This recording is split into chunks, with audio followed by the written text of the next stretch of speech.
High guys, welcome to big chat Venkatesh. So test series start కాబోతుంది నెల 20 నుంచి 5 test series, సుదీర్ఘమైన test series, tough challenge for our young side. దాని మీద దృష్టి పెడుతూ ఇవాళ నుంచి నేను వీడియోలు స్టార్ట్ చేస్తున్నాను.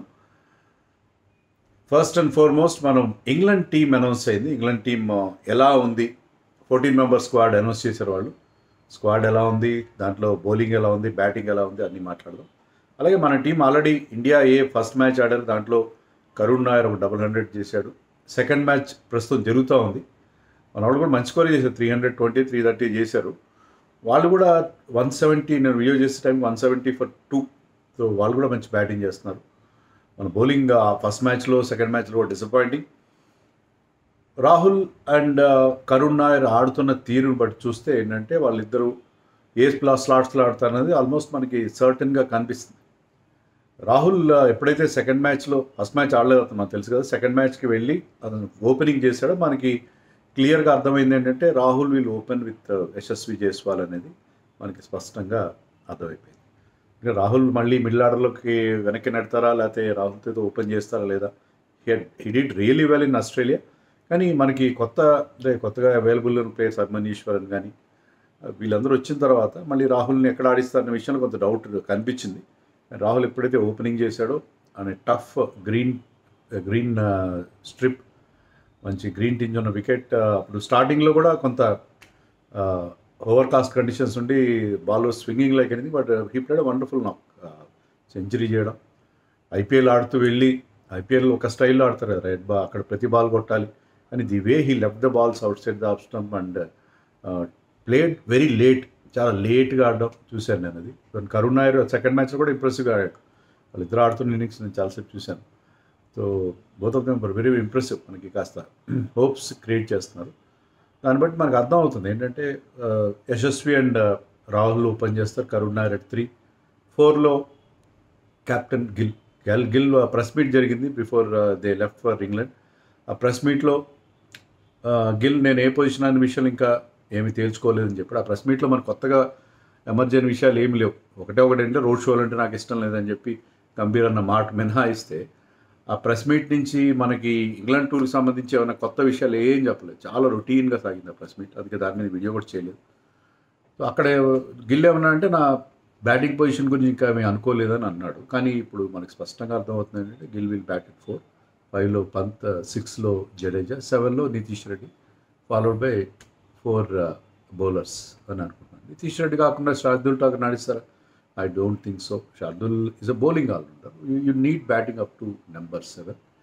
శార్దుల్ ఆడిస్తే నెంబర్ 8లో అతన్ని బౌలర్గా కూడా ఆడించవచ్చు. He could be our fourth streamer.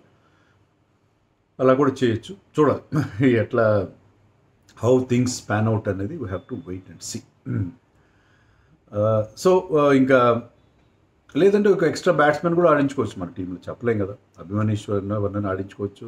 Nitish Reddy మీకు ఫోర్త్ స్ట్రీమర్ అనుకుంటే ఆ రంగా ఆడించుకోవచ్చు. లేదంటే మరొక ఎక్స్ట్రా బ్యాట్స్మెన్ ఆడించుకుని శార్దుల్ ఠాకూర్ని మీరు నెంబర్ 8లో ఆడించుకున్నా సరిపోతుంది. సో నితీష్ రెడ్డి ఇప్పుడున్న దాంట్లో Nitish Reddy also batted well. ఒక 50 చేశాడు ఫస్ట్ మ్యాచ్లో, సెకండ్ మ్యాచ్లో 30 చేశాడు.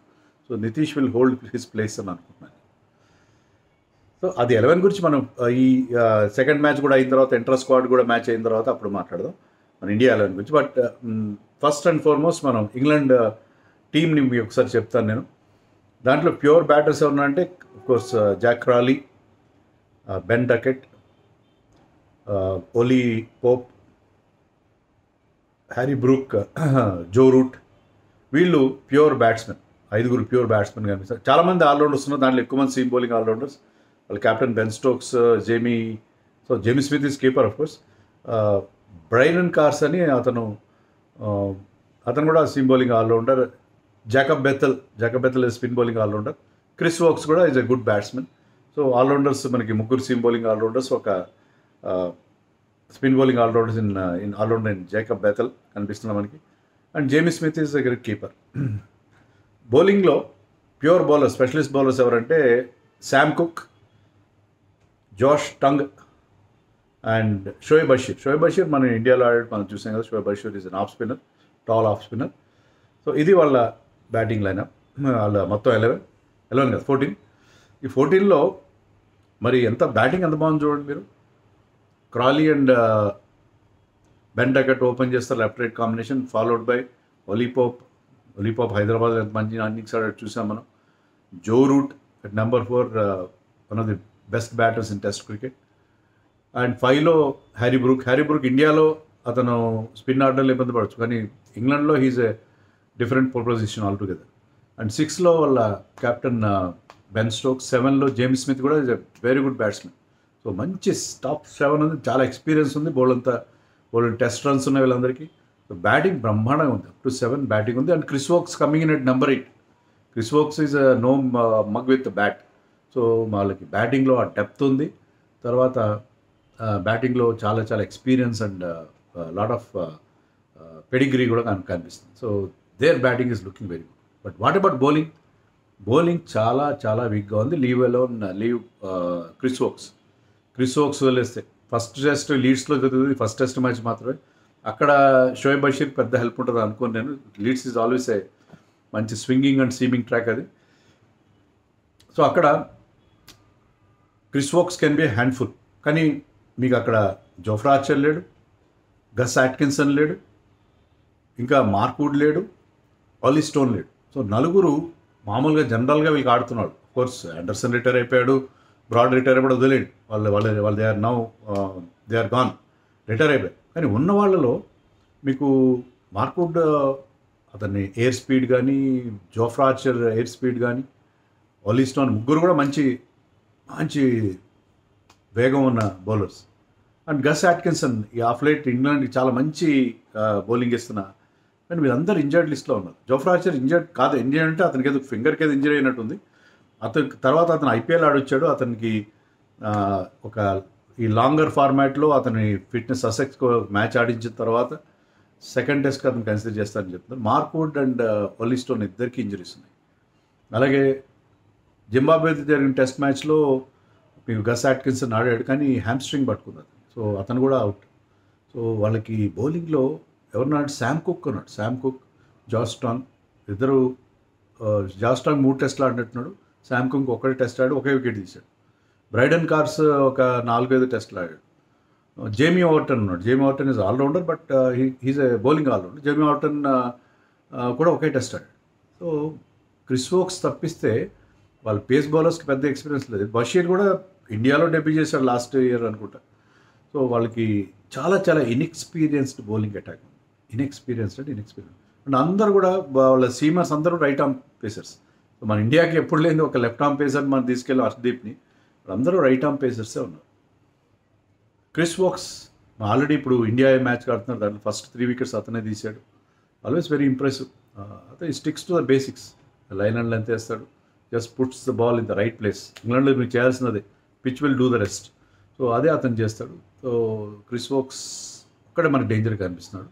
అంటే మనం అనుకుంటాం, మనం ఈ కొత్త కుర్రాళ్ళు వాళ్ళకి మన వాళ్ళు అలవాటు లేక వాళ్ళకి వికెట్స్ కూడా ఇవ్వచ్చు, అదేం లేదు. కానీ అంతా రైట్ ఆర్మ్ పేసర్సే ఉన్నారు వాళ్ళ దగ్గర. ఒక ఆఫ్ స్పిన్నర్ ఉన్నాడు వాళ్ళకి. అఫ్కోర్స్ కెప్టెన్ బెన్ స్టోక్స్ కూడా బౌలింగ్ వేస్తున్నాడు ఈ మధ్యకాలంలో, జింబాబ్వేతో కూడా బౌలింగ్ వేశాడు. జో రూట్ ఉన్నాడు. జాకబ్ బెథల్ బహుశా 11లో ఉండకపోవచ్చు. Joe Root will be there another, అంటే 6th బౌలింగ్ ఆప్షన్ ఇస్తాడు, సెకండ్ స్పిన్నర్గా అతనికి వాళ్ళకి ఆప్షన్ ఇస్తాడు. సో టీం చాలా బాగుంది, కానీ బౌలింగ్ చాలా వీక్ ఉంది, చాలా వీక్ ఉంది. Chris Woakes you can see through the spell of Chris Woakes. మిగతా బౌలింగ్లో ఎక్స్పీరియన్స్ మనకు కనబడలేదు. Mostly Sam Cook and Josh Tongue ఆడతారు. బషీర్ ఒక లోన్ స్పిన్నర్గా ఉంటాడని నేను అనుకుంటున్నాను.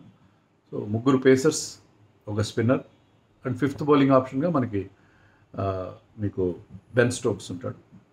ఇది వాళ్ళ 11 క్లియర్గా మనకు అనిపిస్తుంది, చాలా ఈజీగా అనిపిస్తుంది. బై జాకబ్ బెథల్, జేమీ ఓవర్టన్ చిన్న ఇంజరీ ఉన్నట్టుగా ఉంది, అండ్ బ్రైడన్ కార్స్, వీళ్ళు ముగ్గురు మైట్ నాట్ ప్లే అని అనుకోండి. బ్రైడన్ కార్స్ ఆడిస్తే శామ్ కుక్ని ఎవరినైనా కూర్చోబెడతారని అనుకోవాలి. సో ఇంగ్లాండ్ వాళ్ళ టీం విషయంలో మనకి ఫుల్ క్లారిటీ వచ్చింది అన్నట్టు. ఈ సిరీస్కి పేరు కూడా పెట్టారు, టెండూల్కర్ ఆండర్సన్ ట్రోఫీ అని పెట్టారు. ఇద్దరు దిగ్గజాలు, ఒకరు బౌలింగ్లో ఒకరు బ్యాటింగ్లో, ఎవరికి అందుకోలేనంత ఎత్తులకి వెళ్ళిన బౌలర్స్ వాళ్ళు. కోర్స్ ఆండర్సన్ కంటే మీకు ముత్తాయి మురళీధరన్ లాంటి వాళ్ళకి ఎక్కువ వికెట్లు వచ్చినాయి అనుకోండి, but Anderson as a pace bowler, వాన్ మొరలిదంతో పోలిస్తే Anderson as a pace bowler he has reach the pinnacle. So వాళ్ళిద్దరి పేరు మీద పెట్టి నన్ను అడిగితే నేను I would have preferred Kapil Botham. ఎందుకంటే అంటే మేము వాళ్ళని బాగా లైక్ చేసాం, అది వేరే విషయం. వాళ్ళిద్దరికిద్దరు కూడా ఏంటంటే సిమిలర్ ఆల్రౌండర్స్, చాలా కరిస్మాటిక్ ఆల్రౌండర్స్. ఇద్దరికిద్దరు కూడా చాలా ఇంపాక్ట్ఫుల్ ఆల్రౌండర్స్. ఇద్దరు ఒకే సమకాలీనులు, ఇద్దరి మీద పోటీ ఉండేవాలి. వాళ్ళిద్దరి పేరు పెడితే చాలా బాగుంటుంది అనిపిస్తుంది. కానీ ఆల్రెడీ ఏంటంటే వెస్టిండీస్ ఇంగ్లాండ్ టెస్ట్ మ్యాచ్లకి రిచర్డ్స్ అండ్ బోథమ్ ట్రోఫీ అని పెట్టారు. రిచర్డ్స్ బోథమ్ వాళ్ళిద్దరూ సోమర్సెట్కి ఇంగ్లాండ్ కౌంటీలో ఆడారు, చాలా క్లోజ్ ఫ్రెండ్స్ వాళ్ళు. సో వాళ్ళిద్దరి పేర్లు వచ్చేలాగా దానికి పెట్టారు. కాబట్టి బోథమ్ ఇక్కడ మళ్ళీ రిపీట్ అవుతాడని బహుశా పెట్టలేదు. కానీ అలాంటి గొప్ప ఆల్రౌండర్ని రిపీట్ చేసినా తప్పలేదు. Botham was something else, very very great with the bat, with the ball. On his day అతను బ్యాట్తో మ్యాచెస్ గెలిపిస్తాడు. లేకపోతే బౌలింగ్లో is not very pacy, but swing bowling, అద్భుతమైన స్వింగ్ బౌలింగ్ చేస్తాడు. Match winner all the way. So it is going to be Tendulkar Anderson trophy. ఇంతకుముందు Pataudi trophy అని ఉండేది. Pataudi trophy అంటే ఎందుకు ఒకరి పేరే పెట్టారు మీరు నచ్చు. అక్కడ వాళ్ళ ఉద్దేశం ఏంటంటే ఇఫ్తిఖార్ అలీఖాన్ పటౌడీ అని ఈ played for England. Tiger Pataudi వాళ్ళ ఫాదర్, ఇంకా చెప్పాలంటే సైఫ్ అలీ ఖాన్ వాళ్ళ తాతగారు. So Iftikhar Ali Khan Pataudi, IAK Pataudi played for England and he also played for India and led India captaincy కూడా చేశాడు. Mansoor Ali Khan Pataudi played for India and led captain for India, Saif Ali Khan వాళ్ళ ఫాదర్. సో వీళ్ళిద్దరు పేర్లు కలిసి వచ్చేలాగా గతంలో దీన్ని పటౌడీ ట్రోఫీ అన్నారు. మరి ఎందుకు నువ్వు పటౌడీ పేరు తీసి ఉన్న పేరు ఉంచితే సరిపోయేది కదా. మరి ఎందుకో పటౌడీని పక్కన పెట్టి వాళ్ళు ఇప్పుడు టెండూల్కర్ ఆండర్సన్ ట్రోఫీ అని పెట్టి వాళ్ళు దాన్ని అప్డేట్ చేశారు. సో అది పరిస్థితి. సో మన ఇంగ్లాండ్ సిరీస్ గురించి ఇలాగే మాట్లాడుకుందాం, రకరకాల హిస్టరీ గురించి వాటన్నీ కూడా మనం. ఇంకా టైం ఉంది కదా, టెస్ట్ మ్యాచ్ ఇంకా మోర్ దెన్ 10 days టైం ఉంది. ఈ లోపల చాలా విషయాలు మనం వచ్చాయి.